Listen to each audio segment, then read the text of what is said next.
ចំអិនបាយឆាគ្រឿងសមុទ្រនៅផ្ទះងាយៗជាមួយឆ្នាំងណាំបាយទាំងអស់នេះគឺជាគ្រឿងផ្សំងាយៗដែលបងប្អូនអាចស្វែងរកតាមទីផ្សារបានជាដំបូងយើងដាក់អង្ករដែលលាងស្រាប់រួចដាក់គ្រឿងផ្សំចូលមានដូចជាទឹកស៊ីអ៊ីវនិងទឹកប្រេងខ្យងរួចកូរវាឲ្យសព្វរួចហើយយើងដាក់បន្លែនៅពីលើមានដូចជាសណ្តែកបារាំងការ៉ុតផ្សិតហើយនិងពោតយើងអាចបន្ថែមជាមួយនឹងបង្គាដើម្បីធ្វើឲ្យបាយរបស់យើងកាន់តែមានរសជាតិឆ្ងាញ់រួចយើងក៏អាចបន្ថែមជាមួយនឹងប្រេងល្ងបន្តិចផងដែរដើម្បីធ្វើឲ្យសាច់បង្គាក៏ដូចជាបាយយើងកាន់តែមានរសជាតិឆ្ងាញ់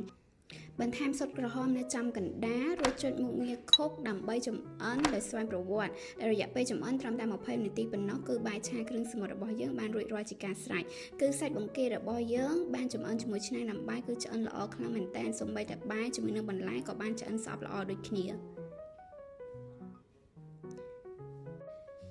តោះឥឡូវមកភ្លក់ជាមួយខ្ញុំទាំងអស់គ្នាយើងអាចបន្ថែមជាមួយនឹងទឹកស៊ីអ៊ីវដើម្បីធ្វើឲ្យបាយយើងកាន់តែមានរសជាតិឆ្ងាញ់គឺថាបាយជាមួយនឹងសាច់បង្គារបស់យើងគឺចូលសព្វជាតិល្អខ្លាំងមែនទែនដូច្នេះកុំភ្លេចរៀនធ្វើនៅផ្ទះផងណាអ្នកទាំងអស់គ្នាអាចធ្វើវីដេអូចែករំលែកដើម្បីប្រកួតប្រជែងចម្អិនម្ហូបងាយៗជាមួយ Media ដើម្បីឈ្នះរង្វាន់ជាច្រើនកុំភ្លេចណា100អ្នកដំបូងនឹងទទួលបានប្រអប់កាដូពិសេសពី Media